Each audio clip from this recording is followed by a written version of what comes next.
कामिनी के दो बेटे थे, शेखर और मोहन। शेखर बड़ा और मोहन छोटा। कामिनी के पति की मृत्यु कई साल पहले हो गई थी। जब शेखर और मोहन छोटे छोटे थे तब से कामिनी ने ही उन्हें पाला था, लेकिन कामिनी के पास पैसे की कोई कमी नहीं थी। अब शेखर और मोहन दोनों की भी शादी हो गई थी और कामिनी की दो बहुएं थी। शेखर की पत्नी थी शालू और उनकी बेटी पूजा और बेटा रवि, और मोहन की पत्नी लीला और उनकी बेटी राखी और बेटा विनीत। सब कुछ ठीक चल रहा था कि एक दिन कामिनी ने अपने दोनों बेटों को बुलाया। आपने बुलाया माँ? हाँ, मोहन नहीं आया अभी तक। आ गया हूँ माँ, बताइए। मैंने आज तुम्हें ये बताने के लिए बुलाया है कि मैंने तुम्हारे पिताजी के जाने के बाद तुम्हें बहुत अच्छे से पाला है, संस्कार दिए और धन की कोई कमी नहीं होने दी। अब तुम्हारा जीवन अपनी रफ्तार पकड़ चुका है। शादी हो गई, बच्चे हो गए, अब तुम दोनों का अपना अपना जीवन है। अब मैं ये चाहती हूँ कि तुम दोनों अलग अलग शहरों में जाकर अपना काम करो। मैं धन से तुम्हारी कुछ मदद तो करूँगी, लेकिन सारी मेहनत तुम्हारी ही है। जैसे तुम्हारे पिताजी ने मेहनत करके इतना बड़ा कारोबार बनाया, वैसे ही तुम्हें भी मेहनत करनी होगी और कुछ बनना होगा। लेकिन माँ, पिताजी का दिया सब है तो फिर हमें अलग से क्यों करना है कुछ? हम अपने पिता का कारोबार ही तो आगे बढ़ाएंगे। आप उसको कैसे संभालेंगी? मैंने आज तक संभाला है तो आगे भी संभाल लूंगी, लेकिन अब तुम्हें अपने दम पर भी कुछ करना होगा। केवल पिता की संपत्ति पर तुम नहीं चल सकते। लेकिन माँ, अब आपकी उम्र बढ़ रही है, शरीर भी तो थकता है, अब कैसे संभालेंगी? मुझे इस बात की कोई चिंता नहीं है, मैं अभी बहुत स्वस्थ हूँ। अब तुम दोनों जाओ और अपना व्यवसाय शुरू करो। लेकिन बच्चे कैसे रहेंगे हमारे साथ? कम से कम जब तक हमारा काम पूरी तरह तैयार नहीं हो जाता, आप बच्चों को यहीं रख लीजिए। बच्चे भी साथ जाएंगे। अगर मैं और तुम्हारे पिताजी बच्चों के रहते हुए अपना कारोबार बढ़ा सकते हैं तो तुम क्यों नहीं? कामिनी के कहने के बाद शेखर और मोहन दूसरे शहरों में चले जाते हैं और साथ में अपनी पत्नी और बच्चों को भी ले जाते हैं। अब शहर में जाकर दोनों ही अपना अलग अलग काम शुरू करते हैं। शेखर कपड़े का कारोबार शुरू करता है और मोहन एक बड़ा होटल खोलता है। दोनों अपने कामों में व्यस्त हो जाते हैं। बीच बीच में वो अपनी माँ से मिलने बच्चों के साथ जाते रहते थे। समय के साथ बच्चे भी बड़े हो रहे थे। कामिनी भी अब बूढ़ी हो रही थी। सब कुछ ठीक चल रहा था। एक दिन कामिनी अपने बगीचे में बैठी थी। क्या हुआ कामिनी जी, बहुत चुपचाप बैठी हैं? डॉक्टर साहब, आज लगभग 3 साल हो गए हैं, लेकिन पता नहीं क्यों शेखर ने बच्चों को यहाँ नहीं भेजा है। उसके बच्चों को लेकर वो साल में एक बार तो आता ही था। मोहन और उसके बच्चे तो आते हैं, लेकिन शेखर नहीं। मैंने भी कभी उनका पता लेने की जरूरत नहीं समझी, वरना खुद ही मिलकर आ जाती।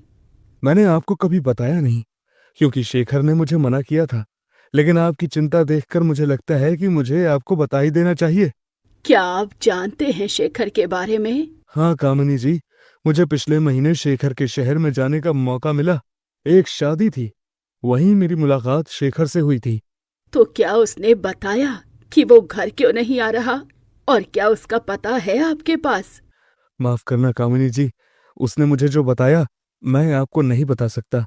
उसने आपको बताने से मना भी किया था।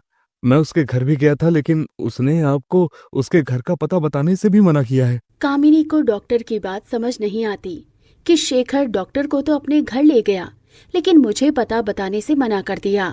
वो आगे पूछती है, लेकिन मना क्यों किया है? मैं उनकी माँ हूँ, मुझे उसके बारे में सब पता होना चाहिए। आप मुझे सही बात बताइए। ठीक है, मैं आपको बता देता हूँ। शेखर को उसके व्यापार में बहुत नुकसान हो गया था और अब उस पर गरीबी का प्रहार हो रहा है। उसने आपको कुछ भी इसलिए नहीं बताया क्योंकि वो आपको चिंता में नहीं डालना चाहता था, और इसीलिए ही अपना पता भी देने से मना किया, जिससे कि आप वहां आकर उसके हालात देखकर दुखी ना हो। उसने ये नहीं सोचा कि अगर मुझे उसकी खबर नहीं मिलेगी तो मुझे कितनी चिंता होगी। आप सही कह रही हैं। आप मुझे उनका पता दीजिए, मैं जाऊंगी उनके पास।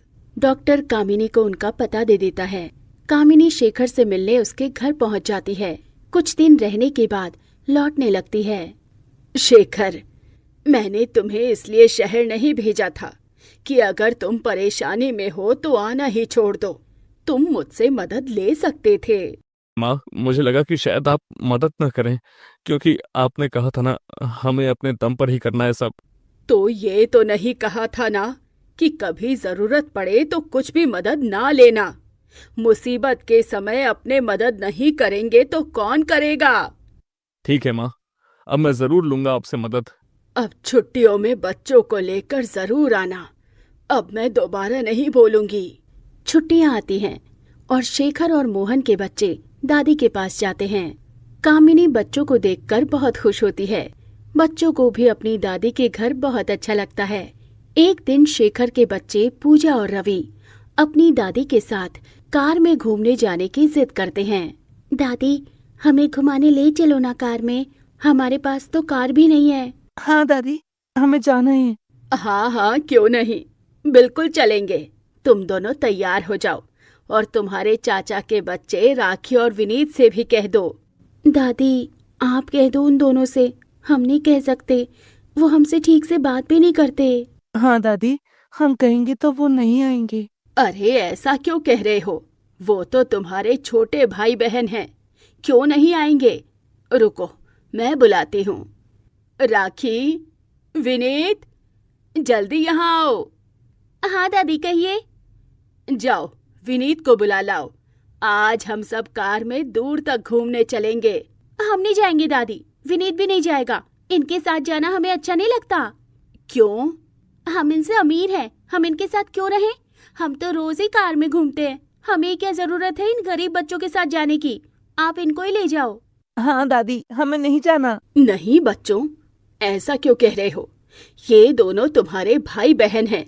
इनके पापा को अपने काम में बहुत नुकसान हो गया, इसलिए इनके पास अब पैसे ही नहीं हैं। लेकिन पहले तो ये भी तुम्हारे जैसे ही थे। इनके पास भी बहुत पैसा था, बहुत अच्छे कपड़े थे, ये भी कार में घूमते थे। कामिनी ने बहुत कोशिश करी, लेकिन राखी और विनीत नहीं माने। अब कामिनी ने देखा कि अक्सर राखी और विनीत दोनों ही पूजा और रवि से कोई न कोई दुर्व्यवहार करते थे। उसे ये सब देखकर बहुत दुख हुआ। उसे समझ नहीं आया कि वो ऐसा क्या करे कि ये बच्चे आपस में मिलजुल कर रहें। एक दिन सब लोग सुबह के नाश्ते के लिए बैठे। दादी, आज तो खाना बहुत अच्छा बना है। अच्छा तो होगा ही, मैंने तुम सबके लिए इतने मन से बनाया है। हाँ दादी, मैं तो और लूंगा। पूजा, मेरे लिए खाना दो। और रवि, तुम मेरे लिए खाना लाओ। राखी, ये क्या तरीका है? वो तुम्हारी दीदी है, तुमसे बड़ी है, तुम्हें खुद उसके लिए खाना परोसना चाहिए। मैं क्यों परोसूं दादी? मैं तो इसके जैसे कई नौकर रख लूंगी। राखी, तुम इस तरह बदतमीजी नहीं कर सकती पूजा से। पर दादी, जब इनके पास पैसे ही नहीं है तो ये काम तो करेंगे ही।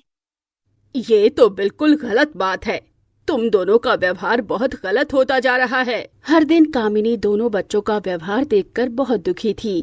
वो तय करती है कि उसे इस बारे में मोहन से बात करनी होगी। बच्चों में इस तरह के भाव आना अच्छी बात नहीं है। वो मोहन को फोन करके बुलाती है। मोहन, तुम जल्दी से यहाँ आ जाओ, मुझे एक बहुत जरूरी बात करनी है। क्या हुआ माँ? मैं यहाँ से कुछ नहीं बता सकती, तुम बस जल्दी से आ जाओ। ठीक है, मैं आता हूँ परसों तक। एकदम से काम छोड़कर नहीं आ सकता ना। ठीक है, लेकिन आना, और साथ में लीला को भी लाना। दोनों को आना है? माँ, लीला तो मेरे ना होने पर काम संभालेगी ना। जो बात मुझे करनी है उसके लिए तुम दोनों का होना जरूरी है। बस तुम आ जाओ, भले ही आकर अगले दिन चले जाना। मोहन मान जाता है और फिर लीला से तैयारी करने को कहता है। दोनों ही एक दिन के बाद कामिनी से मिलने के लिए निकल पड़ते हैं। घर पहुंचकर, प्रणाम माँ। क्या हुआ माँ, ऐसे अचानक क्यों बुलाया? इधर आओ बगीचे की तरफ, अभी दिखाती हूँ। प्रणाम माँ, बगीचे की तरफ क्या है? खुद देखोगे तभी समझ आएगा। वो देखो क्या हो रहा है। राखी, तुमने अपनी चप्पल बगीचे से बाहर क्यों फेंकी? तो क्या हुआ, तुम जाकर ले आओ। राखी, इस तरह किसी के साथ नहीं करते, और मैं तुमसे बड़ी भी हूँ। बड़े हो तो क्या हुआ, गरीब हो, काम करोगे तो हम थोड़े पैसे दे देंगे। तुम लोग दीदी से कैसे बात कर रहे हो? वो तुमसे बड़ी हैं। सबसे बड़ा वो होता है जिसके पास पैसा होता है, और पैसा हमारे पास है। तुमको हमारा काम करना पड़ेगा। हाँ, और रवि, तुमको बुरा लग रहा है तो तुम ही जाकर ले आओ। रहने दो रवि, ये दोनों अभी छोटे हैं, इनको समझ नहीं है। मैं राखी की चप्पल लेकर आती हूँ। राखी और विनीत की ऐसी हरकत देखकर मोहन और लीला बहुत दुखी होते हैं और उन्हें चिंता होती है। कामिनी उनको समझाती है कि उन्हें अपने बच्चों को इतना भी सर पर नहीं चढ़ाना चाहिए और ना ही उनकी हर मांग पूरी करनी चाहिए। तब तक शेखर भी वहाँ शालू के साथ आ जाता है। भैया आप। हाँ मोहन, मुझे माँ ने सब बताया और बुलाया। मैं तुम दोनों से बस यही कहूंगी कि पैसा आने के बाद अगर बच्चों में संस्कार नहीं होंगे तो फिर ये किसी के लिए भी बहुत बड़ी समस्या होती है। शेखर, आज तुम्हारे पास पैसा नहीं है, लेकिन जब भी तुम जीवन में सफल हो जाओ, इस बात का हमेशा ध्यान रखना। और मोहन, तुम्हें जल्दी ही इस समस्या का समाधान ढूंढना होगा, वरना बच्चे बिगड़ जाएंगे। हाँ माँ, आप सही कह रही हैं। मैं जरूर बच्चों को सुधारूंगा। और मैं भी ध्यान रखूंगा कि बच्चों को अच्छे संस्कार मिले। कामिनी के समझाने के बाद शेखर और मोहन अपने बच्चों को लेकर वापस चले जाते हैं और मन में ये संकल्प लेते हैं कि वो अपने बच्चों को एक अच्छा इंसान बनाएंगे। निधि और राजीव एक दूसरे से बहुत ज्यादा प्यार करते थे, लेकिन जहां राजीव गांव का रहने वाला था तो वहीं निधि शहर में पली बड़ी थी और अमीर बाप की इकलौती बेटी थी। ऐसे ही एक दिन निधि ने राजीव से कहा, राजीव, मुझे समझ में नहीं आता कि तुम्हारी माँ को मुझसे दिक्कत क्या है। वो मुझे क्यों बहू के रूप में स्वीकार नहीं कर सकती। अरे मेरे पापा इतने अमीर है, लेकिन फिर भी वो तुम्हें दामाद बनाने को तैयार हो गए, लेकिन तुम्हारी माँ। निधि, समझा करो, मेरी माँ की सोच थोड़ी पुरानी है। उन्हें लगता है कि शहर की लड़कियां गांव में एडजस्ट नहीं कर सकती और शहर की लड़कियां अच्छी नहीं होती हैं। वो मेरे लिए गांव की बहू लाना चाहती हैं। तो इसका मतलब साफ साफ क्यों नहीं कहते राजीव कि तुम अपनी माँ के लिए मुझे छोड़ना चाहते हो। ठीक है, चले जाओ, तोड़ दो मेरा दिल। अगर मैं अपनी माँ के बिना नहीं रह सकता तो तुम्हारे बिना भी नहीं रह सकता। मैं तुम दोनों के साथ रहना चाहता हूँ। तुम दोनों मेरे दिल में बसती हो। चलो निधि, हम मंदिर में जाकर शादी कर लेते हैं, लेकिन एक वादा करो मुझसे। कैसा वादा राजीव, बताओ। यही वादा कि तुम हमेशा मेरी माँ का ध्यान रखोगी और वो भले ही जितने भी कड़वे लफ्ज बोलें, तुम उन्हें कभी पलट कर जवाब नहीं दोगी और उन्हें साबित करके दिखाओगी कि शहर की बहुएं भी अच्छी होती हैं। राजीव, मैं बस तुम्हारे साथ रहना चाहती हूँ और इसके लिए मैं जिंदगी की किसी भी परेशानी का सामना करने को तैयार हूँ। मैं तुमसे बहुत प्यार करती हूँ। मैं तुमसे वादा करती हूँ कि मैं बहुत अच्छी बहू बनकर दिखाऊंगी। जिसके बाद अब राजीव निधि के साथ मंदिर में शादी कर लेता है और उसे लेकर घर आ जाता है। जैसे ही राजीव की माँ रजनी निधि को शादी के जोड़े में देखती है तो कहती है, मैंने तुझे साफ साफ बोल दिया था ना राजीव बेटा कि ये शहरी लड़की इस घर में बहू नहीं बन सकती। अरे इसको कहाँ गांव के कायदे कानून पता होंगे। इन शहर की लड़कियों का तो काम होता है बस जीन्स पहनना और इधर उधर मटक कर चलना। माँ, आप एक बार निधि को मौका देकर तो देखिए। ये बहुत अच्छी बहू बनकर दिखाएगी, मैं आपसे वादा करता हूँ। ये बात तो मुझे तेरी शादी से पहले बोलता तो समझ भी आता। अब जब तू इसे बहू बनाकर ले आया है तो फिर किस मौके की बात कर रहा है तू और किसकी इजाजत मांग रहा है तू। रजनी भी बुझे हुए मुंह से अब निधि का घर में स्वागत करती है और उसके बाद में निधि अपने ससुराल को देखकर कहती है, ये क्या राजीव, तुम्हारा घर तो खेतों में है, तुम खेतों के पास रहते हो। हाँ, दरअसल हमारा खुद का एक बड़ा सा घर था, लेकिन वो चाचा ने हड़प लिया। उस पर कानूनी केस चल रहा है, इसीलिए हम खेतों में ही रहते हैं। यहाँ पर हमने एक छोटी सी झोपड़ी बनाई हुई है। इसे झोपड़ी मत बोलो, ये तुम्हारा और मेरा घर है और मैं इस घर में भी बहुत खुश हूँ। जिसके बाद अब राजीव और निधि सो जाती है और अगली सुबह निधि की पहली रसोई होती है। जैसे ही वो अपनी सास को देखती है तो कहती है, माँ जी, रसोई कहाँ है, मुझे बता दीजिए। आज मेरी पहली रसोई है ना, मुझे अपनी पहली रसोई की रस्म करनी है। यहाँ कोई रसोई नहीं है क्योंकि इस घर में इतनी जगह नहीं है कि रसोई बना सके, इसलिए हम खेतों में ही खाना बनाते हैं। वो सामने मिट्टी का चूल्हा दिख रहा है, इस पर मैं खाना बनाती हूँ। ठीक है माँ जी, मैं भी मिट्टी के चूल्हे पर खाना बनाकर तैयार कर देती हूँ। आप बता दीजिए आपको क्या खाना है। अगर तुम्हें कुछ करना है तो सबसे पहले मिट्टी का चूल्हा तैयार करो, क्योंकि ये मिट्टी का चूल्हा मैंने बनाया है। पर मैं इस पर तुम्हें खाना नहीं बनाने दूंगी। पर जब एक चूल्हा पहले से रखा है तो फिर दूसरा चूल्हा बनाने की क्या जरूरत है? आखिर हम एक ही परिवार का तो हिस्सा है। भूल मत बहू, तुझे मेरे बेटे ने अपनाया है लेकिन मैंने नहीं अपनाया है, इसलिए तुझे अपना चूल्हा अलग बनाना होगा और अपनी रसोई भी। मैं कभी भी तेरे हाथों का खाना नहीं खा सकती, पहली रसोई की रस्म तो दूर की बात है। निधि ये सुनकर उदास हो जाती है, लेकिन राजीव अभी सो रहा था और उसे राजीव के लिए अपने हाथों से पहली बार खाना बनाना था। वो सबसे पहले यूट्यूब खोलकर मिट्टी का चूल्हा बनाना सीखती है और एक टेढ़ा मेढ़ा चूल्हा बनाकर तैयार कर देती है। वहीं उसकी सास ने एक अच्छा सा चूल्हा बनाया हुआ था और वो उसे मिट्टी से लिप रही थी। थोड़ी ही देर में अब निधि खाना बनाना शुरू करती है। राजीव ने एक बार मुझे बताया था कि उसे आलू के पराठे बहुत अच्छे लगते हैं। क्यों ना मैं राजीव के लिए आलू के पराठे ही बना दूं, वो बहुत खुश हो जाएगा। उसे देख वहीं दूसरी तरफ बैठी हुई रजनी ने कहा, अच्छा, ये चुड़ैल मेरे बेटे को फंसाने के लिए आलू के पराठे बनाने जा रही है। कोई बात नहीं, मैं भी आलू के पराठे बनाकर रख दूंगी। फिर देखती हूँ कि मेरे हाथ के आलू के पराठों के आगे वो इस चुड़ैल के हाथ के आलू के पराठे कैसे खाता है। अब रजनी भी आलू के पराठे बनाकर रख देती है।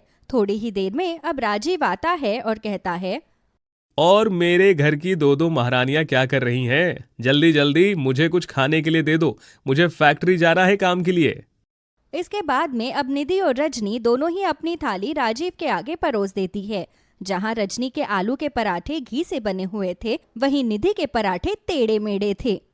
माफ करना राजीव, मुझे अच्छे से खाना बनाना नहीं आता, लेकिन आज मैंने पहली बार खाना बनाया है। उम्मीद है तुम्हें पसंद आएगा। कोई जरूरत नहीं है बेटा इन टेढ़े मेढ़े पराठों को खाने की। अगर तेरी तबीयत खराब हो गई तो? अरे मेरा एक ही बेटा है, मैं क्या करूंगी। आप दोनों को उदास होने की जरूरत नहीं है, मैं दोनों के हाथ का खाना खाऊंगा। अब राजीव को ना चाहते हुए भी दोनों के हाथों के बने हुए सारे आलू के पराठे खाने पड़ते हैं। दोनों ने ही 4-4 आलू के पराठे बनाए थे और राजीव 8 आलू के पराठे खाकर हाफने लगता है। अच्छा, अब मैं फैक्ट्री जा रहा हूं। हो सके तो आप दोनों लड़ना मत, और शाम तक मैं आऊं तो दोनों जिंदा मिलना। खेत में सास बहू की अलग अलग रसोई थी, जिसमें दोनों ही आए दिन कुछ ना कुछ बनाया करती और राजीव को दोनों के हाथों का बना हुआ सारा खाना खाना पड़ता था, क्योंकि वो किसी एक का दिल नहीं तोड़ना चाहता था, जिस वजह से अब राजीव में आलस भरा रहता और उसका वजन भी धीरे धीरे बढ़ने लगा था। एक दिन वो खुद ही अकेले डॉक्टर के पास जाता है और जब डॉक्टर उसका चेकअप करते हैं तो देखो राजीव, तुम ओवर ईटिंग कर रहे हो, जिस वजह से तुम्हारा वजन बढ़ रहा है। तुम्हें खाना थोड़ा कम करना होगा।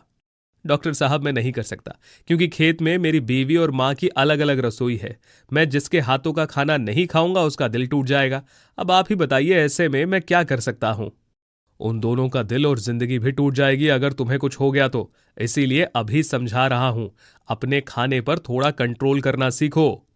ठीक है डॉक्टर साहब, मैं कोई ना कोई हल निकालने की कोशिश करता हूं। राजीव अब ये बोलकर घर आ जाता है, जिसके बाद में वो उस रात अपनी माँ और बीवी दोनों के ही हाथों का खाना नहीं खाता। दोनों को लगता है कि राजीव उनसे नाराज है। क्या बात है राजीव, आप मुझसे नाराज हो क्या? आप मुझसे ना बात कर रहे हो और ना आज आपने मेरे हाथों का खाना खाया। आज मैंने आपके लिए स्पेशल आलू पालक की सब्जी बनाना सीखा था। बेटा, मैंने तेरे लिए आज बाजरे की खिचड़ी बनाई थी, वो भी चूल्हे पर धीमी आंच में पकाकर, लेकिन तूने तो आज खाना ही नहीं खाया। कोई गलती हो गई है क्या मुझसे? आप दोनों से कोई गलती नहीं हुई है, लेकिन आप दोनों को ये सोचना चाहिए कि मैं आप दोनों के बीच में पिस रहा हूं। मैं जिसके हाथ का खाना नहीं खाता वही नाराज हो जाता है। आप दोनों ने अपनी लड़ाई के आगे मेरा हाल नहीं देखा। मेरा वजन बढ़ रहा है, चेहरे पर दाने निकल आए हैं। डॉक्टर ने कहा है कि ये सब ओवर ईटिंग की वजह से हो रहा है, और अगर ऐसे ही ओवर ईटिंग करता रहा तो मुझे दिल का दौरा पड़ सकता है कोलेस्ट्रॉल की वजह से। अच्छा, मैं फैक्ट्री के काम से 3 दिन के लिए बाहर जा रहा हूं। मुझे कम से कम ये सब देखने को तो नहीं मिलेगा। राजीव ये बोलकर अपने कमरे में जाकर सो जाता है। ये सब देखकर निधि और रजनी को भी बहुत बुरा लगता है। अब 3 दिन राजीव फैक्ट्री के काम से बाहर ही रहता है और 3 दिन के बाद जब वो घर आता है तो अपने कमरे में जाकर बैठ जाता है। निधि, माँ, खाना लगाओ ना, मुझे बहुत तेज भूख लगी है। पूरे रास्ते कुछ खाने को नहीं मिला। बस वाले ने भी उस ढाबे के आगे गाड़ी रोक दी जिसका खाना बिल्कुल अच्छा नहीं था। तभी इतने में निधि और रजनी खाने की थाली लेकर आती है, लेकिन एक थाली में रोटी थी तो एक थाली में सब्जी थी और वो दोनों ही राजीव के आगे रख देते हैं। ये मैं क्या देख रहा हूं? ये कैसा करिश्मा हो गया? ये करिश्मा हमने तेरे लिए किया है बेटा। हमने खेत में सास बहू की अलग अलग रसोई को एक रसोई बना दिया है। हम लोग आपस में जितना भी होड़ कर ले, लेकिन आपको कुछ होते हुए नहीं देख सकते, और ये सब कुछ हम आपके लिए ही तो कर रहे थे। तेरे जाने के बाद में हमने बहुत सोचा कि अगर तुझे कुछ हो जाएगा तो हम किसके सहारे रहेंगे, इसलिए हमने आपस में सुलह कर लिया और हम दोनों के चूल्हों को एक कर दिया। ये रोटियां निधि ने बनाई हैं क्योंकि मैं उसे खाना बनाना सिखा रही हूँ और सब्जी मैंने बनाई है। मुझे बहुत खुशी है कि तुम्हें अपनी गलती का एहसास अब हो चुका है। मैं आप लोगों को एक और खुशखबरी देना चाहता हूँ। मेरी वकील से बात हुई थी, उन्होंने बोला है कि हफ्ते भर के अंदर हम केस जीत जाएंगे और हमें हमारा घर वापस मिल जाएगा।